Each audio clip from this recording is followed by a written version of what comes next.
Okay, fine, guys. Let's start today's session.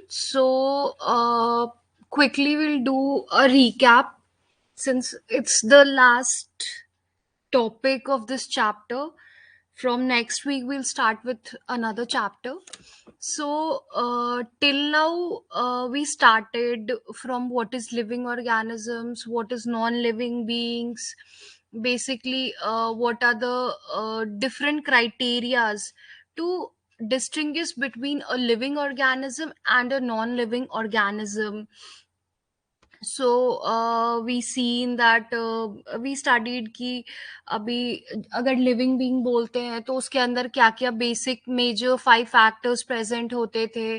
वो 5 factors अगर किसी ऑर्गेनिज्म में प्रेजेंट है तो उनको हम लोग लिविंग बोलते हैं. पहली फैक्टर थी उसमें हमारी ग्रोथ, दूसरी थी रिप्रोडक्शन, तीसरी थी मेटाबॉलिज्म, चौथी थी सेलुलर ऑर्गेनाइजेशन और पांचवा कैरेक्टर था कॉन्शियसनेस. तो अगर किसी भी ऑर्गेनिज्म में ग्रोथ, रिप्रोडक्शन, मेटाबॉलिज्म, कॉन्शियसनेस और सेलुलर ऑर्गेनाइजेशन प्रेजेंट है तो उसको हम लोग बोलते थे कि ये लिविंग बीइंग है.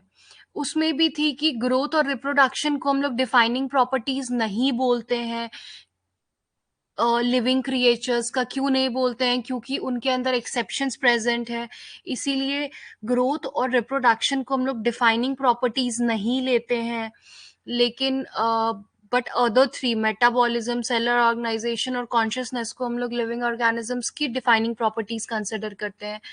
फिर हमने उसके नेक्स्ट क्लास में पढ़ा कि सिस्टमैटिक्स क्या होती है. तो सिस्टमैटिक्स बेसिकली इवोल्यूशनरी रिलेशनशिप होती है ऑर्गेनिजम्स के बीच में. फिर हमने पढ़ा कि टैक्सोनॉमी क्या होती है. टैक्सोनॉमी में 4 बेसिक्स इंक्लूड करते थे हम लोग: characterisations, identification, classification and nomenclature. फिर हमने पढ़ा कि 2 कोड्स कॉइंड हैं हमारे पास, जो कि किसी भी ऑर्गेनिज्म के नॉमेनक्लेचर की जो भी क्राइटेरिया होती है, प्रोटोकॉल रूल्स होते हैं, वो उनके अंदर प्रेजेंट होते हैं. तो those 2 codes where ICBN and ICZN. ICBN for botanical nomenclature and ICZN for zoological nomenclature. फिर हमने पढ़ा बायनॉमियल नॉमेनक्लेचर. बायनॉमियल नॉमेनक्लेचर में हम लोग 2 नेम्स देते हैं हर एक ऑर्गेनिज्म को. एक होता है जेनरिक नेम जिसको हम लोग जीनस बोलते हैं, और एक होता है स्पेसिफिक एपिथेट जो कि स्पीशीज नेम होता है. फिर हमने पढ़ा था कि यूनिवर्सल रूल्स ऑफ नॉमेनक्लेचर क्या क्या होते हैं. तो उसमें हमने 5 रूल्स पढ़े नॉमेनक्लेचर के. Then we studied about the advantages of binomial nomenclature. Binomial nomenclature क्यों हम लोग देते हैं, क्यों हम लोग फॉलो करते हैं. देन वी स्टडीड कि टेक्सोनॉमिकल हियरार्की क्या है, यानी कि टेक्सोनॉमिकल हियरार्की क्या है, यानी कि उसके अंदर जो कि कार्लस लीनियस ने दिया था, तो उसके अंदर हमने देखा कि डिफरेंट कैटेगरीज प्रेजेंट है, डिफरेंट हियरार्की प्रेजेंट है, जिसको हम लोग डिसेंडिंग ऑर्डर में ऑर्गेनाइज करते हैं. यानी कि उस 7 जो कैटेगरीज हैं जिसके अंदर किसी भी ऑर्गेनिज्म को क्लासिफाई करते हैं हम लोग. तो वो 7 कैटेगरीज क्या क्या थे? तो सबसे पहले थी, जो हाईएस्ट कैटेगरी थी, वो हमारी किंगडम थी. यानी कि 5 किंगडम्स के अंदर अभी जो हम लोग रिसेंट स्टडी करते हैं वो 5 किंगडम्स के अंदर करते हैं. तो सबसे हाईएस्ट यूनिट थी हमारा kingdom.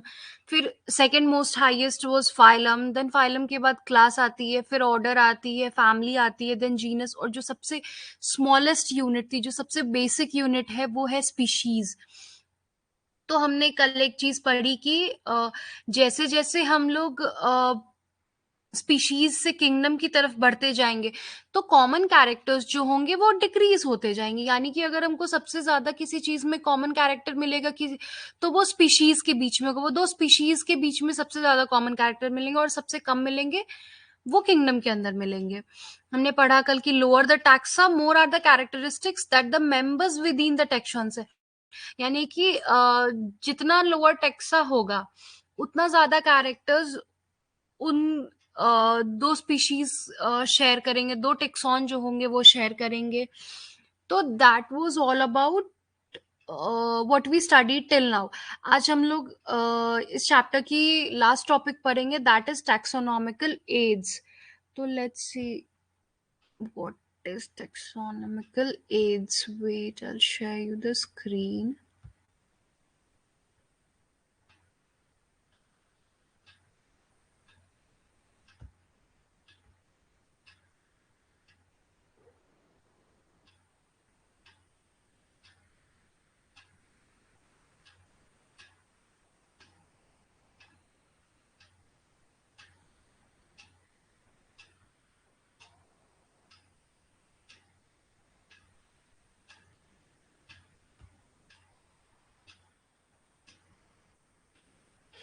Okay, fine, guys. So today we'll study about taxonomical aids. So what is taxonomical aids? So taxonomical aids are basically used for identification, classification of an organism. यानी कि taxonomical aids क्यों बनाए गए? तो ये basically इसलिए क्योंकि किसी भी ऑर्गेनिज्म को हम लोग आइडेंटिफाई कर पाए और उसको क्लासिफाई कर पाए, यानी कि उसके आइडेंटिफिकेशन और क्लासिफिकेशन के बारे में जान पाए। Because as we all know, it's अभी तक जितने भी डिस्कवर्ड स्पीशीज हैं पूरे प्लानट पे, it is approximately about 1.8 millions of species are present, जिसको कि आइडेंटिफाई किया जा चुका है। स्टिल इसके अलावा there are million of species जिनको अभी तक आइडेंटिफाई नहीं किया गया है, जिनको अभी तक क्लासिफाई नहीं कर पाए। तो remembering 1.8 million species practically is not possible for any human being, क्योंकि इतना ज्यादा लैंड मास है, इतना ह्यूज प्लैनेट है। इस पूरे प्लैनेट के अंदर किस कोने में कौन सी स्पीशीज मिल रही है, उसके फीचर्स क्या है, तो वो हमें नहीं, वो प्रैक्टिकली किसी को भी याद नहीं रह सकता है। तो इसीलिए टेक्सोनॉमिकल एड्स बनाए गए ताकि हर एक स्पीशीज को आइडेंटिफाई किया जा सके, क्लासिफाई किया जा सके, और उनके बारे में जो भी इंफॉर्मेशन हमें मिली है, जब साइंटिस्ट ने कोई स्पीशीज डिस्कवर किया उसके बारे में जो जो उनको इंफॉर्मेशन मिली, या जो जो चीज उसने उसके बारे में आइडेंटिफाई करा, उसको कहीं स्टोर करने के लिए ये बेसिकली टेक्सोनॉमिकल एड्स बनाए गए कि कहीं एक जगह कोई चीज स्टोर होगी। जैसे हमारा ही देख लो, हम लोग अभी स्टोरेज डिवाइसेस यूज करते हैं ताकि चीजों को स्टोर कर सके, वेदर बी पेन ड्राइव या फिर लैपटॉप के किसी हार्ड डिस्क में स्टोर करे या अलग से हार्ड डिस्क में स्टोर करे, बट हम लोग स्टोरेज डिवाइस यूज करते हैं ताकि जो चीजें हमें प्रैक्टिकली किसी को भी हर एक चीज याद रखना पॉसिबल नहीं है। आने वाली जनरेशन, चलो साइंटिस्ट ने डिस्कवर करी, देन साइंटिस्ट डाइड, तो उसके बाद आने वाली जनरेशन को भी उन चीजों के बारे में पता होना चाहिए, तो वो कैसे पता चले? तो बेसिकली किसी भी स्पीशीज के बारे में इंफॉर्मेशन स्टोर करने के लिए हमने टेक्सोनॉमिकल एड्स को बनाया। Now, taxonomic studies of various species of plants, animals, and other organisms are useful in agriculture, forestry, industry, and in understanding our bioresources and their diversity. So, basically, taxonomical जो studies हमने की plants के ऊपर, animals के ऊपर, उन या किसी और ऑर्गेनिजम्स के ऊपर, तो उसका यूजफुल, वो यूजफुल किस वे में है हमारे, वो किस वे में हमारे लिए बेनिफिशियल है। तो बेसिकली इन स्टडीज से क्या हुआ कि एग्रीकल्चर के लिए हमें बेनिफिट मिली। अभी मान लो कोई एक स्पीशीज है, अब जैसे मान लो फार्मर्स ही हैं, फार्मिंग कर रहे हैं, अब वो कोई एक स्पीशीज के साथ फार्मिंग कर रहे हैं, बट उनको पता चला अच्छा ठीक है, दो स्पीशीज को मिक्स करवा करके इनका हाइब्रिड बनाया गया तो वो ज्यादा अच्छा आउटकम दे रहा है। तो स्पीशीज के बारे में हमें पता होगा कि ये स्पीशीज है, ये स्पीशीज है, इनकी ये क्वालिटीज है, इनकी ये स्पेशलिटीज है, इनको आपस में हम लोग ब्रीड करवा सकते हैं या नहीं करवा सकते हैं। या मान लो जैसे एग्रीकल्चर, फार्मर्स एग्रीकल्चर करते हैं, तो उसमें बहुत बार ऐसा होता है कि किसी चीज की मान लो उन्होंने खेती करी, फार्मिंग करी, अब उसमें कुछ ऐसा प्लांट्स हो गया जो कि हार्मफुल है, बेनिफिशियल नहीं है, तो उसके लिए भी वो जो फार्मर्स हैं वो कुछ या तो केमिकल्स डाले या तो सब्स्टिट्यूट प्लांट्स लगाते हैं। तो उनको उस बारे में पता है कि ठीक है, इसका ये प्लस पॉइंट है, इसकी ये माइनस पॉइंट है, they had knowledge of it, तभी तो वो वैसे यूज कर रहे हैं। तो ये उनको बहुत यूज होती है, फॉरेस्ट्री में यूज होती है, फॉरेस्ट में प्लांटेशंस कर रहे हैं, कौन सी फॉरेस्ट की क्या स्पेशलिटी है, तो हमें वो पता चलता है। फिर इंडस्ट्री में भी यूज़ होती है, क्योंकि ऑब्वियसली प्लांट्स एनिमल्स की स्पीशीज़ पता होगी तो इंडस्ट्री में यूज़ करने में बेनिफिशियल रहता है, वेदर इट बी अ बहुत सारे प्लांट प्रोडक्ट्स ऐसे हैं जिनकी किसी प्लांट की स्टेम बहुत बेनिफिशियल है, किसी प्लांट्स हैं जिनकी लीव्स बेनिफिशियल है, फ्लावर्स बेनिफिशियल है। ये आप जितने भी कॉस्मेटिक प्रोडक्ट्स देखते हो या जितने भी ये हर्बल आयुर्वेदिक प्रोडक्ट्स क्लेम करके आते हैं, तो नॉलेज है किसी भी स्पीशीज के बारे में तब तो वो यूज हो रही है, उनके बेनिफिशियल पॉइंट्स हमें पता है तब तो उनको यूज कर रहे हैं हम लोग। तो बेसिकली इन पर्पसेस के लिए ये बहुत यूजफुल है टैक्सोनॉमिक स्टडीज। उसके अलावा जैसे हमारे जैसे बायोलॉजिस्ट पढ़ रहे हैं या जो भी बायोलॉजिस्ट पढ़ रहे हैं, हमारे जैसे स्टूडेंट्स पढ़ रहे हैं, तो उनको एक अपने बायोडाइवर्सिटी के बारे में नॉलेज मिल रही है कि कितना ज्यादा वास्ट है ये डाइवर्सिटी, कितने टाइप्स ऑफ बीइंग्स प्रेजेंट है या कितने amazing animals plants with different features different qualities present है। तो ये इसके लिए भी काफी बेनिफिशियल होता है। Now, the collection of actual specimens of plants and animal species is essential and is the prime source of taxonomic studies. So, basically, actual जो भी प्लांट्स और एनिमल स्पीशीज होती है उनकी एक्चुअल स्पीशीज को स्टोर करना, कलेक्ट करना, वो प्राइम सोर्स होता है टैक्सोनॉमिक से। मतलब कि किसी चीज के बारे में बस लिख देना नहीं होता है, उनकी जो एक्चुअल स्पीशीज है यानी कि जो ओरिजिनल स्पीशीज है विदाउट द हाइब्रिड वंस, उनको स्टोर करना टैक्सोनॉमिक स्टडीज का प्राइम सोर्स होता है। जैसे बहुत सारे हर्बेरियम्स म्यूजियम्स में कहीं ना कहीं आपको हर एक स्पीशीज का एक जो प्राइम सोर्स होता है, एक जो प्राइम ओरिजिन होती है, वो डेफिनेटली मिलेगी। So this thing is the basically fundamental to studies and essential for training in systematics. तो as I told you कि systematics भी एक अलग branch, तो systematics में ट्रेनिंग करने के लिए और स्टडीज का ये फंडामेंटल चीज है कि वो स्पीशीज का एक्चुअल स्पेसिमेन प्रेजेंट होना चाहिए, कलेक्शन उस स्पेसिमेन की होनी चाहिए कहीं ना कहीं। अब it is used for classification of an organism and the information gathered is also stored along with the specimens. अभी क्या होता है कि इनको स्टोर कर रहे हैं तो ये क्या होता है कि जो स्टोर टैक्सोनॉमिक स्टडीज एड्स बनाए जा रहे हैं, ये बेसिकली क्लासिफिकेशन के लिए बहुत यूजफुल होता है, उस ऑर्गेनिज्म को क्लासिफाई करने के लिए। और उसके बाद क्या करते हैं कि जैसे मान लो कोई स्पीशीज है, उसको स्टोर किया हमने, ठीक है, लेकिन उस स्पीशीज को जब स्टोर कर रहे हैं तो उसके बारे में जो इन्फॉर्मेशन है वो साथ में उसके पास लिखी होती। जैसे मान लो आई गेस कि सब लोग म्यूजियम कभी ना कभी अपनी लाइफ में एक बार विजिट किए होंगे या जूलॉजिकल पार्क कभी ना कभी विजिट किए होंगे। तो कभी देखा है म्यूजियम जाते हो, जूलॉजिकल पार्क जाते हो, तो कोई भी चीज जो रखी होती है उसके बगल में ऐसा एक टेम्पलेट टाइप का और बोर्ड टाइप का लगाया रहता है जिसमें कि उस चीज के बारे में मेंशन रहती है। म्यूजियम्स में भी अगर कुछ वैसी चीजें स्टोर्ड रखी गई हैं तो उनके बारे में हर एक चीज जो स्टोर की गई है उसके बारे में लिखा होता है कि ठीक है ये यहाँ से आया है, इसके फीचर्स ये हैं, ये चीज है। जूलॉजिकल पार्क्स ले लो, जूलॉजिकल पार्क्स में जाते हो तो देखा होगा, जू जाते हो तो हर जगह हर एक एनिमल, हर एक इंसेक्ट्स जाओ, एनिमल जाओ, बर्ड्स जाओ, हर किसी के पास एक बोर्ड लगी होती है कि ये एनिमल है, इसका साइंटिफिक नेम ये है, इसके फीचर्स ये हैं, वो हर जगह लगी रहती है। तो बेसिकली हर एक टेक्सोनॉमिकल एड्स में मान लो जिन चीजों को ड्राई करके भी स्टोर कर रहे हैं हम लोग, उस चीज को भी, जो भी चीज स्टोर होगी, जो भी चीज कहीं रखी जाएगी कोई स्पेसिमेन, उनके साथ डेफिनेटली उनके फीचर्स, उनके कैरेक्टर्स बिल्कुल मेंशन रखे जाएंगे। और बहुत केसेस में ऐसा भी होता है कि कुछ स्पेसिमेंस को प्रिजर्व करते हैं हम लोग फ्यूचर स्टडीज के लिए। जैसे मान लो बहुत सारी स्पीशीज ऐसी होती है जो एक्सटेंट हो रही हैं, जो इंडेंजर्ड स्पीशीज है, तो उनको स्टोर किया जाता है ताकि हम लोग फ्यूचर स्टडीज के लिए भी उनका कभी यूज कर सके। या कोई स्पीशीज जो ऐसे बहुत ही ऐसे जगह मिल रही है जो जगह इजीली एक्सेसिबल कर पाना इम्पॉसिबल है, वेदर इट बी कोई आइलैंड है या कोई डीप डाउन ओशियन है, तो ऐसे स्पीशीज को भी हम लोग ला के प्रिजर्व करते हैं ताकि फ्यूचर में उन स्पीशीज के बारे में अगर स्टडी करनी हो तो हमारे पास ऑप्शंस अवेलेबल हो, so that we can study about them. Now, biologists have established certain procedures and techniques to store and preserve the information as well as the specimens.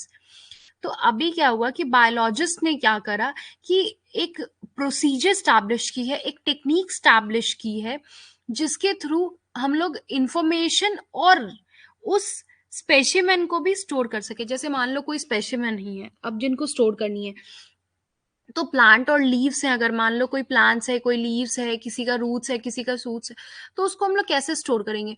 तो उनको स्टोर करने के लिए क्या किया गया कि हमने ऐसे उसको प्रेस करके, कंप्रेस करके हर्बेरियम सीड्स में स्टोर कर दी, उसके बारे में डिस्क्रिप्शन लिख करके, या फिर उसके लिए अलग से बोटानिकल गार्डन बनाए गए ताकि उसमें उस चीज को स्टोर कर सके।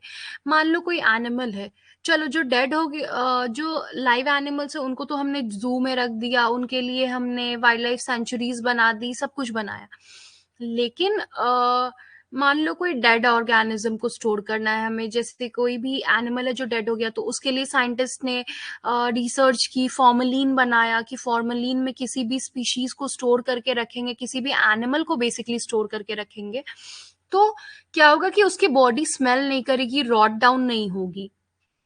ठीक है, बहुत सारे म्यूजियम्स होते हैं अभी, नीट क्वालिफाई भी कर लोगे, तुम लोग जाओगे अपने अपने कॉलेजेस में, तो कॉलेजेस में तुम लोग को ह्यूमन डेड बॉडीज पे वर्क करना पड़ेगा, तो उनको भी हम लोग फॉर्मलिन में, ह्यूमन बॉडीज को भी फॉर्मलिन में स्टोर करके रखते हैं हम लोग, ताकि कॉलेजेस में स्टडी पर्पस के लिए यूज करते हैं। बेसिकली कैडेवर हम लोग रखते हैं, उसको स्टडी पर्पस के लिए यूज करते हैं, या फिर सर्जरी प्रैक्टिस करवाने के लिए स्टोर की जाती है। तो अगर डेड बॉडी ह्यूमन की रखेंगे तो वो तो रोट हो जाएगी, over a period of time, महीने दो हफ्ते भर में रोट कर जाएगी। लेकिन वो फॉर्मलिन में स्टोर करके रखते हैं तो वो सालों साल चलती है, वो यूजफुल होती है। वैसे ही एनिमल्स की बॉडीज को भी स्टोर करते हैं। तो स्कूल में, हर कॉलेजेस में, मेड कॉलेजेस जाओगे तो वहाँ ऐसे म्यूजियम्स भी होते हैं जहाँ फॉर्मलिन में body parts, other organism store करके रखे रहते हैं। इवन स्कूल्स में भी बायोलॉजी लैब में देखते होगे, बहुत सारे एनिमल्स वगैरह को स्टोर करके रखते हैं, तो वो सब फॉर्मलिन में स्टोर करते हैं हम लोग। तो बेसिकली बायोलॉजिस्ट ने क्या किया कि ये टेक्निक्स, ये प्रोसीजर निकाला है कि चीजों को हम लोग कैसे स्पेसिमेंस को स्टोर कर सके, कैसे उसके इंफॉर्मेशन को स्टोर कर सके, ताकि आगे आने वाली जनरेशन जो है उनको स्टडी करने में इजी हो, उनको पता हो स्पीशीज क्या है, या फ्यूचर कभी हमें रिसर्च करना हुआ तो उसके लिए हमें पता हो कि ठीक है, इतना रिसर्च हो चुका है स्पीशीज के बारे में, अभी कुछ आगे रिसर्च करना तो वी विल डू, बट पीछे का रिसर्च क्या है वो पता होना चाहिए हमें। So the important taxonomic aids are herbaria, यानी कि herbarium, botanical gardens, museums, zoological parks and keys. इसके अलावा भी मैनुअल्स और जर्नल्स, ये सब होते हैं, वो अदर टेक्सोनॉमिकल एड्स है। बट जो मेजर टेक्सोनॉमिकल एड्स होते हैं वो हमारा हर्बेरियम होता है, बोटानिकल गार्डन होता है, म्यूजियम होता है, जूलॉजिकल पार्क्स होते हैं, ये सारे होते हैं। तो one by one we will see about these things. Now, herbarium. What is herbarium? So, herbarium is a storehouse of collected plant specimens, ठीक है, that are dried, press and preserved on sheets. तो basically herbarium में क्या होता है कि एक storage house होती है, मतलब समझ लो ऐसे रूम टाइप्स है स्टोरेज हाउस, जिसके अंदर क्या करते हैं कि प्लांट स्पीसीज, हर्बेरियम में हम लोग एनिमल्स को स्टोर नहीं करते हैं, हर्बेरियम बेसिकली प्लांट स्पीशीज को स्टोर करने के लिए होती है। उसमें क्या करते हैं कि कोई भी प्लांट स्पीशीज को हम लोग पहले ड्राई करते हैं, फिर उसको प्रेस कर लेते हैं, यानी कि जैसे बहुत बार हमने बचपन में भी किया है कि फ्लावर्स हम लोग कॉपी के बुक्स के शीट पेजेस में डाल देते हैं, तो वो कंप्रेस हो जाती है, तो basically that is being pressed, और फिर उनको प्रिजर्व किया जाता है। बट हर्बेरियम में जितने भी प्लांट स्पीसिमेंस प्रिजर्व होते हैं वो आपके शीट के फॉर्म में प्रिजर्व होते हैं, ठीक है। हर्बेरियम में जो भी प्रिजर्वेशन करते हैं हम लोग वो शीट्स के फॉर्म में प्रिजर्व करते हैं। इनकी शीट्स की भी पर्टिकुलर एक साइज होती है, ठीक है, वो आई टेल यू अभी फर्दर। वो 29 into 42 सेंटीमीटर्स की एक हर्बेरियम शीट्स होती है जिसमें हम लोग स्टोर करते हैं बेसिकली। तो हर्बेरियम शीट में बेसिकली हम लोग प्लांट स्पीशीज को स्टोर करते हैं, उसको क्या करते हैं हम लोग पहले ड्राई करते हैं, प्रेस करते हैं और फिर प्रिजर्व करते हैं। Now these sheets are arranged according to a universally accepted system of classification.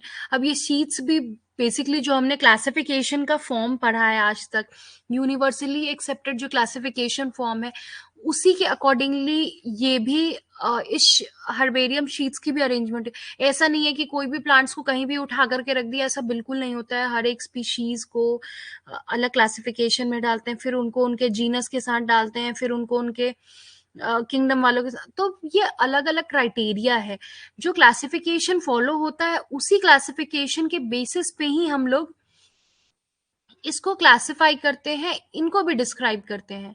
Now the these specimens along with their descriptions on herbarium sheets become a storehouse और repository for future use। तो जो ये specimens होते हैं और इनका description होता है जो हर्बेरियम सीड्स पे बेसिकली ड्राई करके उनको प्लांट्स को लगाते हैं। बगल में उनका लेबल होता है कॉर्नर में, जिनके जिसपे उनके बारे में इंफॉर्मेशन अटैच्ड होती है। तो जो इनको करता है, ये बेसिकली हर्बेरियम क्या काम करता है कि स्टोरेज हाउस हो जाता है, एक स्टोरेज हाउस की तरह काम करता है और फ्यूचर यूज के लिए ये हेल्पफुल होता है। ठीक है। ना देखो, ये देख सकते हो जैसे कि इस इमेज में देख सकते हो, बेसिकली ये ऐसा कैबिनेट टाइप का एक हर्बेरियम हाउस की बेसिकली ये कैबिनेट है। देखो इसमें अलग अलग जगह डिफरेंट टाइप्स ऑफ शीट्स, ढेर सारे शीट्स रखे हुए अलग अलग कैबिनेट में। एज यू कैन सी, देखो सबसे लेफ्ट मोस्ट कॉलम देखो क्या लिखा हुआ है, marine algae of the river delta. ठीक है। तो इनमें लिखा भी हुआ है कि इस ये पूरे स्टॉक में जो सबसे लेफ्ट मोस्ट स्टॉक दिख रही है, ये पूरी स्टॉक सिर्फ मरीन एल्गी की प्रेजेंट है, इसके अंदर दूसरा कोई स्पीशीज नहीं है। तो basically this is the thing कि जो यूनिवर्सली एक्सेप्टेड क्लासिफिकेशन है उसी बेसिस पे इन शीट्स को अरेंज किया जाता है। ऐसा नहीं है कि किसी भी एल्गी को, किसी भी प्लांट को, कोई भी प्लांट स्पीशीज है उसको कहीं भी कंप्रेस करके उन शीट्स को कहीं भी रख दिए, फिर तो वो खोजने में बिल्कुल भी बनेगा ही नहीं, तो कोई फायदा ही नहीं हुआ फिर हर्बेरियम शीट्स बनाने का। फिर तो पता चला रात रात भर लोग खोज रहे हैं बैठ करके, ऐसा नहीं होता है।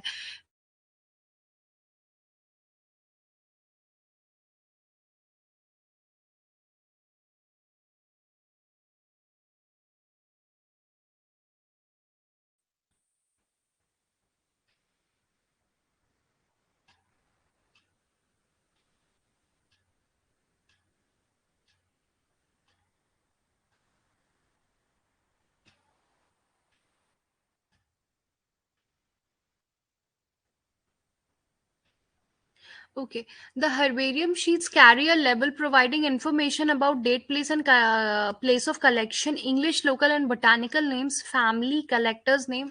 ठीक है। अभी देखो कि हर्बेरियम शीट्स में प्रेस ड्राई करके लगा दिया।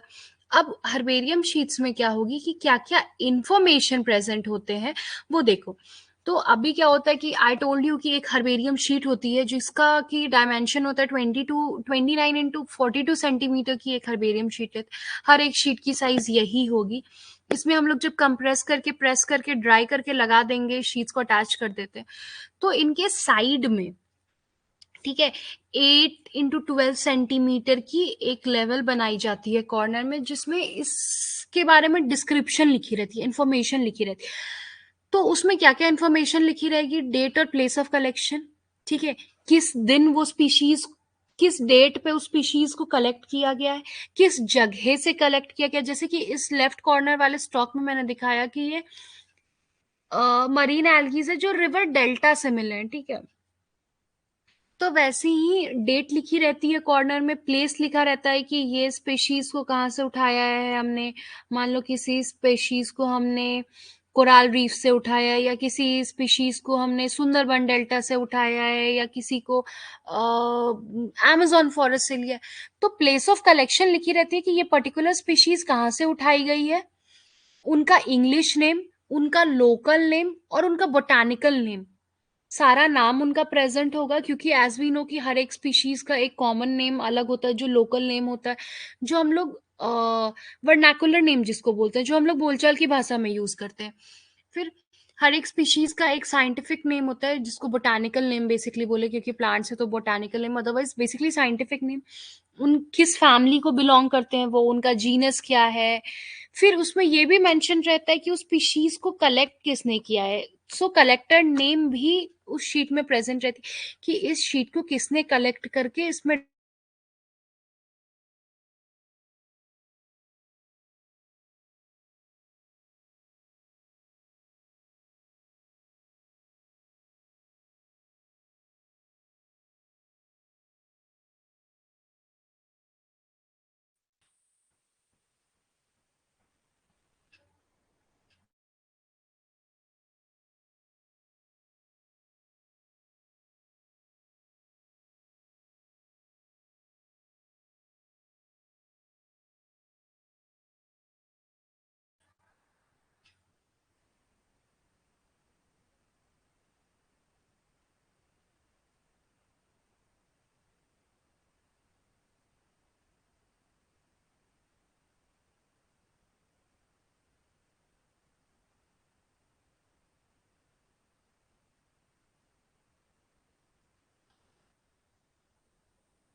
ओके, सो इसमें क्या होगा कि ये क्विक होगा ही होगा, क्योंकि रेफरेंस सिस्टम्स में सबसे क्विक क्यों हुआ, क्योंकि एक तो हमने शीट्स में सबको अरेंज किया है, ठीक है, शीट्स में हमने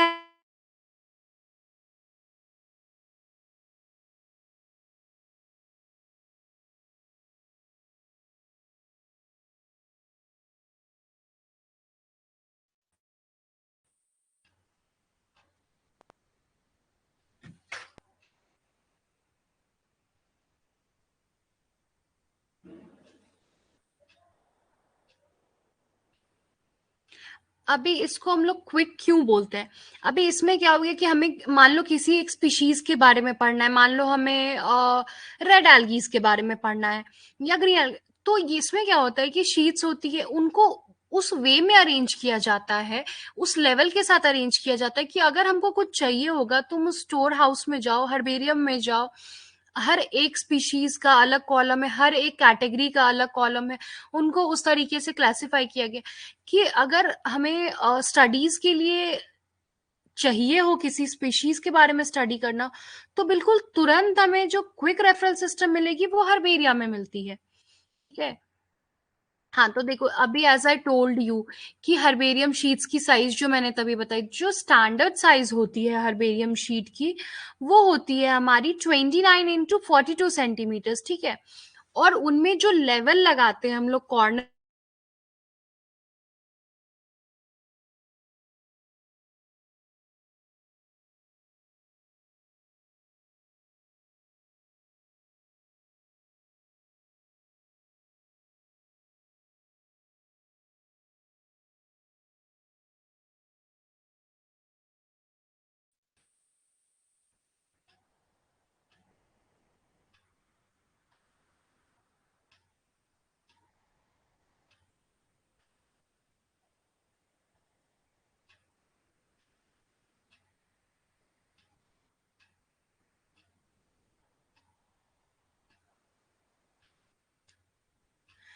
तो जैसा मैंने बताया आप लोग को कि जैसे कि कोई भी चीज को स्पीशीज को हमने कलेक्ट किया, उसका स्टैंडर्ड साइज हो गया 29 into 42 सेंटीमीटर, बेसिकली ट्राई करते हैं कि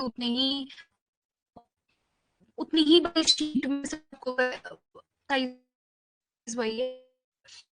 जैसे टोल्ड यू कि सबके कॉर्नर में एक लेयर है जिससे कि उसके बारे में होती है, स्पीशीज को कलेक्ट किया, किसने कलेक्ट किया गया है, उस स्पीशीज का नाम क्या है, फैमिली नेम क्या है, उस कौन सी फैमिली बिलोंग करती है वो स्पीशीज, उसका बेसिकली आपका।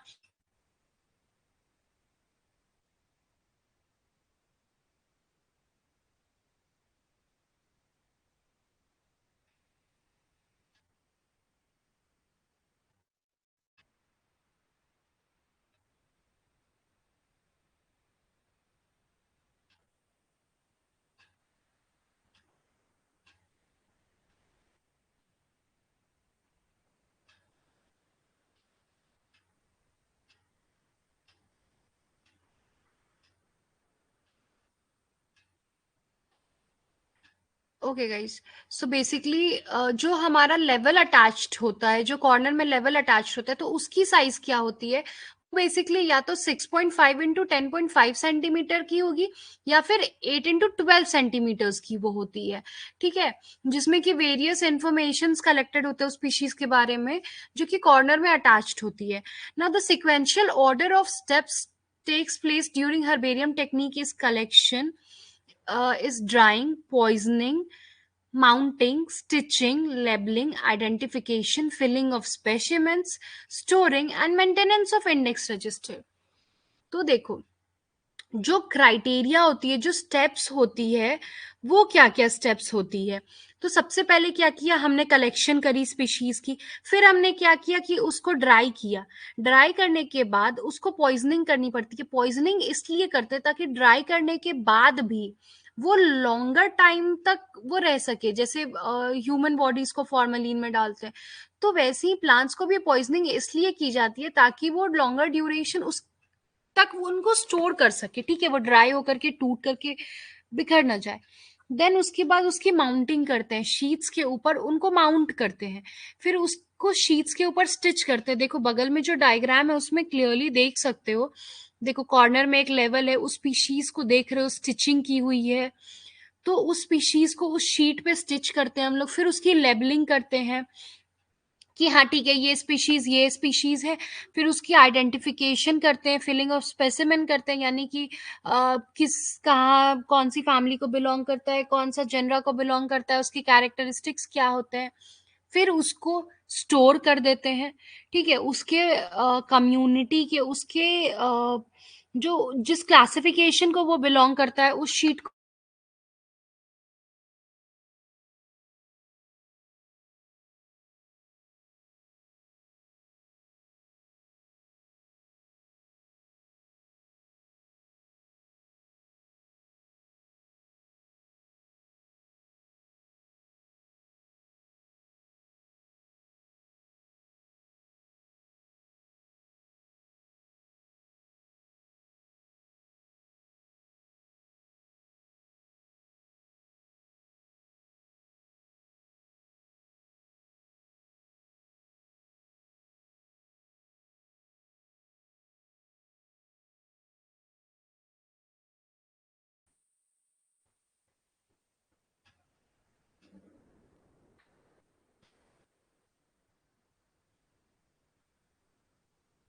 देखो तो जैसे इस पिक्चर में देख रहे हो कि लेफ्ट कॉर्नर में, एक कॉर्नर में उनकी लेबलिंग की गई है, इस स्पीशीज को इस शीट में स्टिच किया गया है।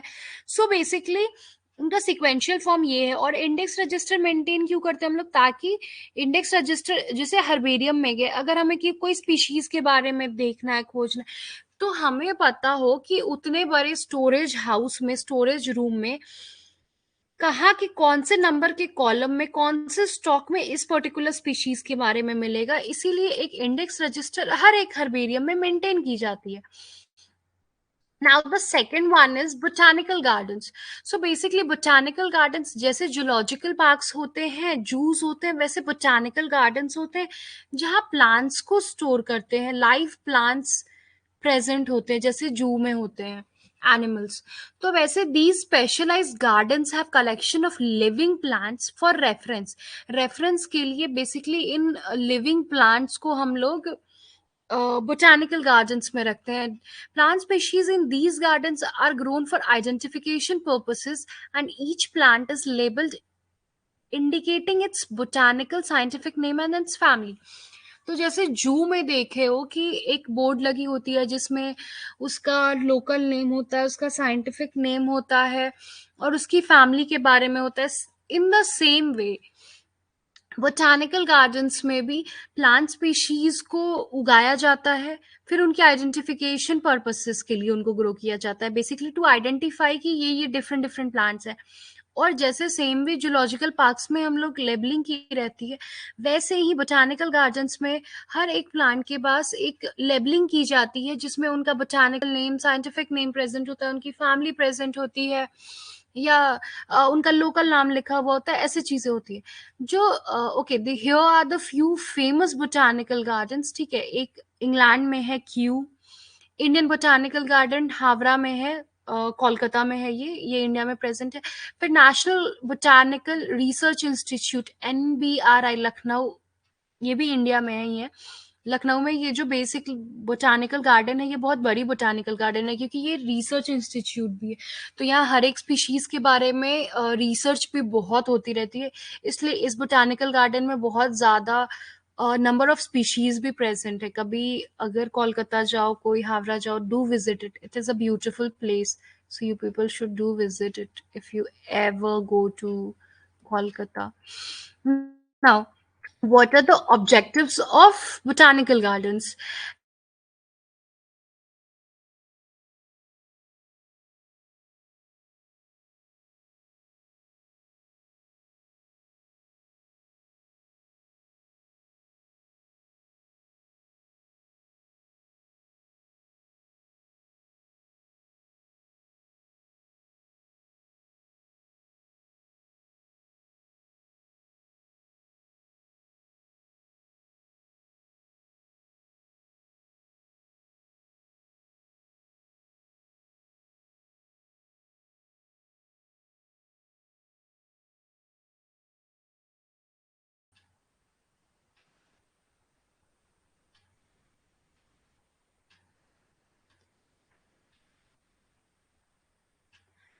मान लो जो स्पीशीज एक्सटिंक्ट हो रही है, हमारी जो स्पीशीज इंडेंजर्ड हो रही है, तो उनको, उन स्पीशीज को बेसिकली एक अलग एरिया बनाया जाता है, उनके लिए एक अलग इन्वायरमेंट क्रिएट किया जाता है ताकि उसको हम लोग कंजर्व कर सके, क्योंकि वो जहाँ पे उनका हैबिटेट है, ओरिजिनल हैबिटेट है, वहां से वो एक्सटेंट हो रहे हैं। तो इस पर्पस के लिए भी बोटानिकल गार्डन काफी हेल्पफुल है। फिर these are helpful to supply living plant resources for research, identification and classification. मान लो अगर किसी को रिसर्च करने के लिए कोई लिविंग ऑर्गेनिज्म चाहिए, या मान लो साइंटिस्ट रिसर्च, क्योंकि रिसर्च तो इट इज अ थिंग की जो कभी नहीं रुकती है, रिसर्च हमेशा चल रही है। डजेंट मैटर कि वो स्पीशीज के बारे में हम लोग सब चीज जान रहे नहीं, क्योंकि हमेशा, कभी भी, इतना वास्ट प्लैनेट है, कभी भी कोई चीज कंप्लीट नहीं हो सकती है।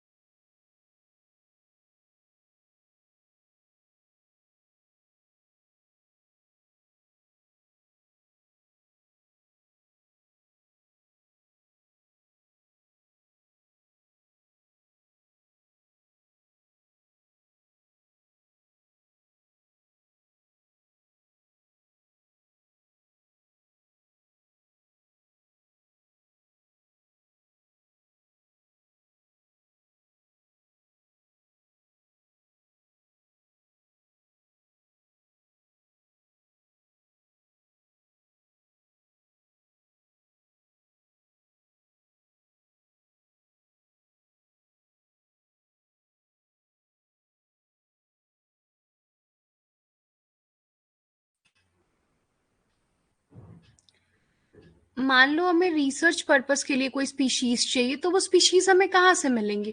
वो प्लांट, मान लो कोई प्लांट, हमें लिविंग प्लांट रिसोर्स चाहिए, हमें रिसर्च करना है, उसके बारे में स्टडी करनी है या उसकी फर्दर क्लासिफिकेशन करनी है, तो वो भी हमें बोटानिकल गार्डन से इजीली अवेलेबल मिल जाएगा। ठीक है। These are the sites of germplasm collections of selected plants and their wild relatives. अब बहुत केसेस में क्या होता है कि कलेक्शन के लिए, उनके वाइल्ड रिलेटिव्स को कलेक्ट करने के लिए या उससे रिलेटेड प्लांट्स को कलेक्ट करने के लिए भी ये बहुत अच्छा ऑप्शन है बोटानिकल गार्डन्स का होना। फिर रिसर्च के लिए भी मटेरियल्स और सीड्स प्रोवाइड करते हैं, या मान लो किसी को एग्रीकल्चर के लिए सीड्स चाहिए तो बोटानिकल गार्डन से मिल सकती है। बेसिकली रिसर्च स्टेशन के लिए भी काम करता है ये। ठीक है। They act as research stations as well as acclimatization centres for the introduction of economically useful plants. मान लो बहुत सारे प्लांट्स ऐसे होते हैं जो इकोनॉमिकली बहुत यूजफुल होते हैं, तो उनके लिए एक ये रिसर्च सेंटर जैसा भी काम करता है, या उनका मान लो उनके फर्दर कल्टीवेशन के लिए जो सीड्स चाहिए होगी वो भी प्रोवाइड हो सकती है हमें बोटानिक, क्योंकि इकोनॉमिकल यूज बहुत सारे प्लांट्स का बहुत चीज है। फूड्स में भी बहुत सारे प्लांट्स बहुत यूज होते हैं, कॉस्मेटिक्स में यूज होते हैं, या मेडिसिन में बहुत प्लांट बहुत यूजफुल होते हैं। तो इन सब के बारे में रिसर्च तो करना पड़ेगा ना, कि ठीक है, मान लो कोई प्लांट है, इसकी क्वालिटीज अच्छी दिख रही है, ये एज अ मेडिसिनल पर्पस हम लोग यूज कर सकते हैं, तो ये सब कहाँ से मिलेगा? इजिली अवेलेबल हमें वो प्लांट्स बोटानिकल गार्डन्स में ही होते हैं। तो these are the basically objectives of botanical gardens. And the third one is museum. Okay, as you all know, museums क्या होता है? तो basically museums have collection of preserved plants and animal specimens for study and reference. तो museum में भी हम लोग plant को स्टोर करते हैं, एनिमल स्टोर होते हैं जिनको कि स्टडी और रेफरेंस के लिए यूज कर सकते हैं हम लोग। बायोलॉजिकल, बेसिकली म्यूजियम क्या हो गया, देखो बोटानिकल गार्डन्स, म्यूजियम और जूलॉजिकल पार्क्स में क्या डिफरेंस हो गया? जूलॉजिकल पार्क्स और बोटानिकल गार्डन्स हो गए वो चीजें जहाँ पे हमें बिल्कुल लाइव स्पीशीज देखने मिलेगी, बट म्यूजियम्स हो गया, हर्बेरियम हो गया, म्यूजियम्स में क्या मिलेगा हमको? ड्राइड, कोई भी चीज लिविंग नहीं मिलेगी। When it is dead, then we can find them in museums. So basically, biological museums are generally set up in educational institutes such as schools and colleges. Okay, as I told you, अपने अपने biology lab में भी museums देखा होगा, अपने schools में definitely होंगे। मेरे स्कूल में था, पर्सनली मेरे स्कूल में we use to have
okay. तो वैसे हमें जार्स में बेसिकली और जो कंटेनर्स होता है उसमें हम लोग को प्लांट स्पीशीज स्टोर्ड मिलती है, ठीक है।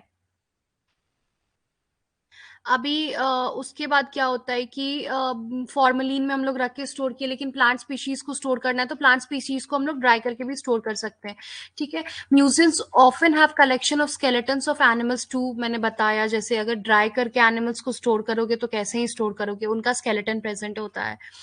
तो स्कूल में तो ज्यादातर नहीं मिलता है, लेकिन अगर नीट क्वालिफाई कर लोगे आप लोग, मेडिकल स्कूल्स जाओगे तो बेसिकली वहाँ ड्राइड स्केलेटन्स मिलेगी मिलेगी ही। पर्सनल स्केलेटन्स भी खुद का रखना पड़ता है, क्योंकि अनाटमी अगर पढ़नी है तो पर्सनल स्केलेटन्स आपके खुद के पास भी होने चाहिए। Now methods of insect preservation, basically क्या करते हैं, इंसेक्ट्स को कैसे प्रिजर्व करेंगे। प्लांट्स के बारे में बात कर ली हमने, हमने एनिमल्स के बारे में बात कर ली, लेकिन इंसेक्ट्स कैसे प्रिजर्व करें। तो इंसेक्ट्स को पहले कलेक्ट करते हैं, फिर उनको किल करते हैं, फिर उनको पिन करके एक इंसेक्ट बॉक्स बनाते हैं और उसमें बेसिकली सारे इंसेक्ट्स को पिन करके स्टोर किया जाता है, ठीक है। अब लार्जर एनिमल्स को कैसे स्टोर करेंगे हम लोग, तो बर्ड्स और मैमल्स जो होते हैं उनको स्टफ करके प्रिजर्व किया जाता है, क्योंकि बर्ड्स और मैमल्स बहुत बड़े हो गए। अब उनको कैसे स्टोर करोगे, तो उनको एक ग्लास जार लेंगे हम लोग, उनमें उनकी स्टफिंग करके फॉर्मलिन ऐड करके बेसिकली उनको वैसे स्टोर करते हैं हम लोग। तो ये सारी चीजें म्यूजियम में मिलती हैं हमें। Now the fourth one is the zoological park, ठीक है। जूलॉजिकल पार्क के बारे में क्या ही बताऊं, सब लोग जानते हो, सब लोग कभी ना कभी गए ही होंगे जूलॉजिकल पार्क। तो these are the places where wild animals are kept in protected environment under human care. इनको एक प्रोटेक्टेड एनवायरनमेंट दी जाती है, ह्यूमन केयर होता है, उनकी फूडिंग, बेदिंग, उनका नहाने का सिस्टम बनाया जाता है, उनके लिए खाना जो होता है वो ह्यूमन केयर में, human beings are there to look after them, कि ठीक है बीमारी हुई तो कुछ उनको ब्रीड करवाना है तो कैसे ब्रीड करवाना है, उनको खाना देने की। तो ह्यूमन केयर के अंदर बेसिकली जूलॉजिकल पार्क्स में एनिमल्स को रखते हैं हम लोग, which enables us to learn about their food habits and behavior. As I told you, zoo गए भी होगे तो डिस्क्रिप्शन बॉक्स रहती है, तो हमें पता चलता है कि कौन सा प्लांट है, उनका फूड हैबिटेट क्या है, उनकी बिहेवियर कैसी है, ठीक है। All animals in a zoo are provided as far as possible the condition similar to their natural. हाँ, एक चीज है कि जिस भी एनिमल की जैसी नेचुरल हैबिटेट होती है ना, कोशिश किया जाता है कि जूज में कि उनको वैसा ही इन्वायरमेंट प्रोवाइड किया जाए। जैसे मान लो कभी जू गए होगे, ध्यान दिया है कभी, क्रोकोडाइल्स है वो पानी में रहते हैं तो उनके लिए ऐसा पानी और लैंड दोनों प्रोवाइड किया जाता है। राइनोसोरस है, पानी में ज्यादा पसंद करते हैं तो उनके लिए ऐसा देखा होगा, आधा पानी होती है प्रेजेंट, आधी लैंड एरिया दी जाती है। एलिफेंट्स को भी वैसा ही रखा जाता है। बट वही चीज हो गई तुम्हारा जिराफ देख लो, तो जिराफ को जहाँ रखा जाता है वहां कोशिश किया जाता है कि बिल्कुल लॉन्ग ट्रीज हों। मंकीज हैं तो उनको वैसा हैंगिंग्स दिया जाता है कि उसमें वो लटक सके, क्योंकि बंदर की आदत है to jump from branch to branch. तो हर एक जो एनिमल होती है उनकी नेचुरल हैबिटाइट जैसी होती है ना, वैसा एनवायरनमेंट प्रोवाइड करने की कोशिश की जाती है कि वैसा सिमिलर एनवायरनमेंट हम उनको प्रोवाइड कर सके, ठीक है। Zoological parks, we all love to visit zoological parks basically. So national zoological park, पहली जो जूलॉजिकल पार्क स्टैब्लिश हुई थी और जो फाइनेस्ट जू, एशिया की बहुत फाइन जू मानी जाती है, वो नेशनल जूलॉजिकल पार्क है दिल्ली की। ऑल्दो हर स्टेट में जूलॉजिकल पार्क होती है, लेकिन जो एशिया में भी बहुत फाइनेस्ट जूलॉजिकल पार्क कंसिडर की जाती है, that is the your national zoological park which is in Delhi, which was established basically in 1959, ठीक है। ये देखो, ये डिफरेंट एक अलग अलग जूलॉजिकल पार्क्स में जो ह्यूमंस, जो एनिमल्स स्टोर्ड किए गए हैं वो हैं। एलिफेंट्स देख सकते हो, एलिफेंट्स को उनके अकॉर्डिंगली दिया गया है। देखो मैंने जिराफ का बताया था, एग्जांपल दिया था कि जिराफ को वैसे जगह रखा जाता है जहाँ की ट्रीज प्रेजेंट हो, लॉन्ग लॉन्ग ट्रीज हो, जिनसे उनकी हैबिटेट वैसी है। फिर यू कैन सी टाइगर्स हैं इधर। तो ये डिफरेंट जूलॉजिकल पार्क्स की पिक्चर्स है। Now other taxonomical aids, herbarium, zoological park, botanical gardens, इनके अलावा कुछ और टेक्सोनॉमिकल एड्स है जैसे कि की। Now, key is basically used for identification of plants and animals based on similarities and dissimilarities. Basically, key में क्या होती है कि उनकी किसी भी plants और animals की similarities और dissimilarities के basis पे identification की जाती है, ठीक है. उनका contrasting character present होता है, ठीक है. They are based on the contrasting characters generally in a pair called couplet. ठीक है, उनकी कॉन्ट्रास्टिंग कैरेक्टर प्रेजेंट होती है जिसको हम लोग कपलेट बोलते हैं, ठीक है. अब उसमें क्या करते हैं हम लोग कि दो चॉइस होती है, टू ऑपोजिट ऑप्शंस प्रेजेंट होते हैं, ठीक है. This results in acceptance of only one and rejection of the other. दो चॉइस, दो कॉन्ट्रास्टिंग कैरेक्टर प्रेजेंट होगी जिसमें कि चॉइस बनानी होगी, दो ऑपोजिट ऑप्शंस प्रेजेंट होते हैं. यानी कि मान लो कि एक है कि this animal is a herbivorous और this is a carnivorous animal, तो ये तो कॉन्ट्रास्टिंग कैरेक्टर, बिल्कुल ऑपोजिट कैरेक्टर्स है. तो दो ऑप्शंस प्रेजेंट होते हैं, ठीक है, जिसमें कि एक ही कैरेक्टर को एक्सेप्ट करते हैं हम लोग और दूसरे कैरेक्टर को रिजेक्ट करते हैं. तो each statement in the key is called a lead. एक स्टेटमेंट जो कि एक की में बनाई जाती है उसको लीड बोलते हैं, ठीक है. अभी लेट्स सी अदर थिंग्स, ठीक है. Separate taxonomic keys are required for each taxonomic category such as family, genus and species for identification. इनमें सेपरेट टैक्सोनॉमी प्रोवाइड करते हैं. है जैसे कि हमारा हो गया आपका अलग फैमिली हो गई, अलग स्पीशीज हो गई, अलग जीन्स हो गए. इन सब का क्या होता है कि एक सेपरेट की प्रोवाइड करते हैं इनको, ठीक है. इन सब की एक सेपरेट टैक्सोनॉमी की प्रोवाइड करते हैं. Keys are generally analytical in nature. Basically keys क्या होती है, एनालाइजेशन पर्पस के लिए यूज करते हैं, ठीक है. तो इनको भी मानते हैं हम लोग कि ये एक टैक्सोनॉमिक एड है, but it's not so important one, ठीक है. It is of two types. दो टाइप की कीज होती है, एक होती है ब्रैकेटेड कीज और एक होती है इंडेंटेड और योक्ड की. अभी ब्रैकेटेड कीज क्या होती है तो योक्ड की से ज्यादा पॉपुलर बेसिकली ब्रैकेटेड कीज होती है, ठीक है. तो ब्रैकेटेड कीज में क्या होता है कि दो कॉन्ट्रास्टिंग चॉइस दी जाती है जो कि ब्रैकेट्स के फॉर्म में होती है, और जो यूजर होता है वो एक चॉइस को, करेक्ट चॉइस को पिक कर सकता है. और जो इंडेंटेड और यॉक्ड कीज होती है कि इनमें क्या होता है कि सीक्वेंस होता है चॉइस का बिटवीन टू और मोर स्टेटमेंट्स ऑफ कैरेक्टर. इनमें डिफरेंट सीक्वेंसेस में कीज प्रेजेंट होती है. ब्रैकेटेड में दो ही होगा, दो पेयर में कॉन्ट्रास्टिंग चॉइसेस बनानी होगी. यानी मान लो कि दो स्टेटमेंट्स दी गई है, कॉन्ट्रास्टिंग स्टेटमेंट्स है, उसमें एक उस स्पीशीज के बारे में करेक्ट है तो आपको वो चूज करना है. फिर दो और पेयर्स में ऐसे कॉन्ट्रास्टिंग चॉइसेस दी जाती है कि आप उसमें से एक को पिक कर सको, एक को रिजेक्ट कर सको बेसिकली, ठीक है. Now flora. फ्लोरा क्या होता है, it contains the actual account of habitat and distribution of plants of a given area. Flora क्या होता है कि एक पर्टिकुलर एरिया का ही होता है, ठीक है. These provide the index to the plant species found in a particular. Basically ये क्या होता है कि ये एक इंडेक्स प्रोवाइड करता है कि इस पर्टिकुलर एरिया में कौन से प्लांट्स प्रेजेंट है, कितने टाइप्स ऑफ प्लांट्स प्रेजेंट है, ठीक है. उनकी हैबिटेट के बारे में बताता है, डिस्ट्रीब्यूशन के बारे में बताता है. अभी मान लो जैसे सुंदरबन डेल्टा हो गया तो उसमें मैंग्रोव ट्रीज वगैरह मिलते हैं ना हमें. तो बेसिकली अभी जैसे हमने पढ़ा कि ठीक है सुंदरबन डेल्टा हो गया, तो सुंदरबन डेल्टा दिमाग में आते ही आता है, ठीक है उसमें मैंग्रोव फॉरेस्ट है, मैंग्रोव ट्रीज प्रेजेंट है.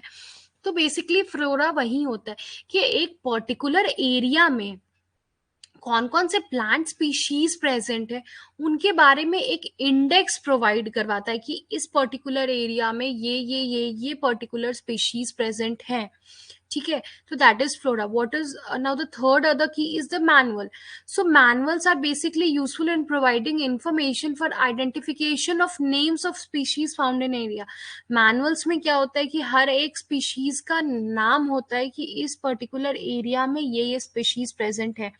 बेसिकली इसमें अदर इंफॉर्मेशन नहीं होती है कि ठीक है इसके बारे में इसका हैबिटेट क्या है, इसका रिप्रोडक्शन, ये सब नहीं प्रेजेंट होता है उसमें. बेसिकली एक पर्टिकुलर एरिया में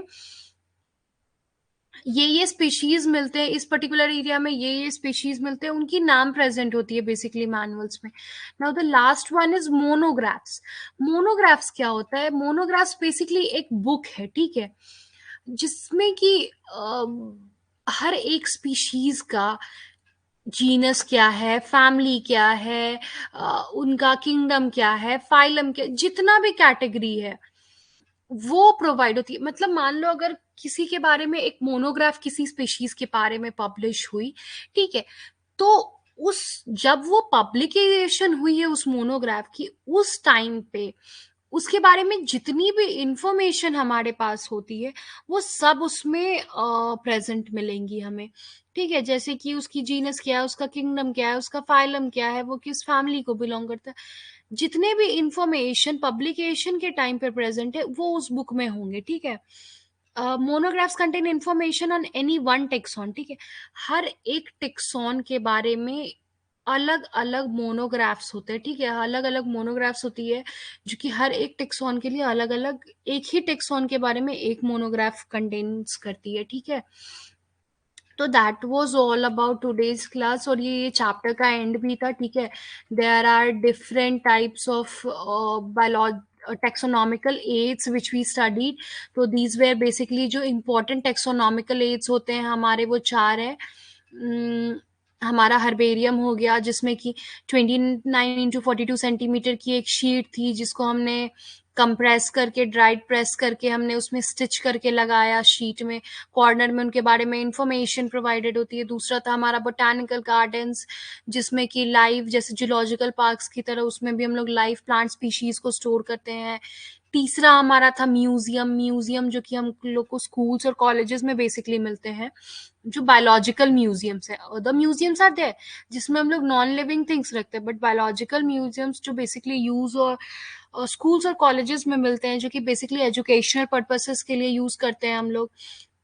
then the fourth one is the zoological parks, जिसमें बेसिकली हम लोग वाइल्डली जूस बोलते हैं जिसको हम लोग, जिसमें कि एनिमल्स को स्टोर करते हैं. Live animals are present there, जिनकी उनके नेचुरल हैबिटेट के अकॉर्डिंगली उनको इन्वायरमेंट प्रोवाइड करते हैं, उनके बारे में इंफॉर्मेशन लिखी रहती है साथ में. तो this was about, these are the taxonomical aids. उसके अलावा की हो गई, फ्लोरा हो गया, मैनुअल्स हो गया, मोनोग्राफ्स हो गया, ये सब अदर टेक्सोनॉमिकल एड्स हैं जो हमारे पास अवेलेबल हैं, ठीक है. तो this was all about today's class. अभी किसी को कोई डाउट है तो डू अ हैंड रेज और drop me a message in the chat box so that I can know if you people have any doubt. क्योंकि आज ये चैप्टर खत्म हो गया है, तो अभी जरूरी नहीं है कि आज की क्लास में जो भी डाउट हुआ है आप वो पूछो. इस पूरे चैप्टर में अगर कोई डाउट है since class 1 to this class, so you can ask, feel free to ask. I'm there to help you guys out. ठीक है. मालविका, दीपिका, सपना, प्रसन्ना, anybody, any doubt? तो just do a hand raise so that I can enable your voice, or just drop a message in the chat box so that I can know if you people have any doubt. क्योंकि आज ये chapter खत्म हो गया है. Tomorrow you will not be having your botany classes. Next week से फिर हम लोग नेक्स्ट चैप्टर स्टार्ट करेंगे. So guys, anybody, any doubt? Okay Deepika, Malini and Sapna, do you people have any doubt? आज तक की कोई भी क्लास में कोई डाउट हुई हो, इस पूरे चैप्टर में कोई डाउट हुई हो, तो just do a hand raise और do let me know anything, any doubt which you people haven't understood or you want me to repeat. Okay, fine guys, if everything is clear, तो इस पूरे chapter की सारी notes मैंने upload कर दी है. You can go through that and then if any doubt is there. Basically Deepika, living world से बहुत कम क्वेश्चंस आते हैं, ठीक है, उतने ज़्यादा क्वेश्चंस नहीं आते हैं लिविंग वर्ल्ड से. इससे ज़्यादा इम्पोर्टेंट चैप्टर्स है हमारा क्लासिफिकेशन जो नेक्स्ट वीक से स्टार्ट करेंगे हम लोग। देन उसके बाद हम लोग प्लांट किंगडम स्टार्ट करेंगे। बेसिकली प्लांट किंगडम वगैरह से ज़्यादा क्वेश्चंस आते हैं। ज़्यादा से ज़्यादा एक क्वेश्चन लिविंग वर्ल्ड से रहेगा या 2 क्वेश्चन लिविंग वर्ल्ड से रहेगा। वेल वो हर ईयर वैसे भी चेंज होता है, बट अगर देखोगे तो 1 या 2 क्वेश्चंस रहते हैं, उससे ज़्यादा लिविंग वर्ल्ड से नहीं आता है। मेनली क्वेश्चंस प्लांट किंगडम से आते हैं, जेनेटिक्स वगैरह बहुत इंपॉर्टेंट हो जाती है, तो वो सब क्लासेस ट्राई की मिस ना करो आप लोग। वैसे भी बहुत बैकलॉग में आपकी बॉटनी सेशंस चल रही है, तो quickly I try to recover it as much fastly as I can, as it will be possible. ठीक है। Okay fine guys, so notes upload कर दिया है मैंने, go and check it, revise it. ठीक है। And that was all for today's class. Thank you all.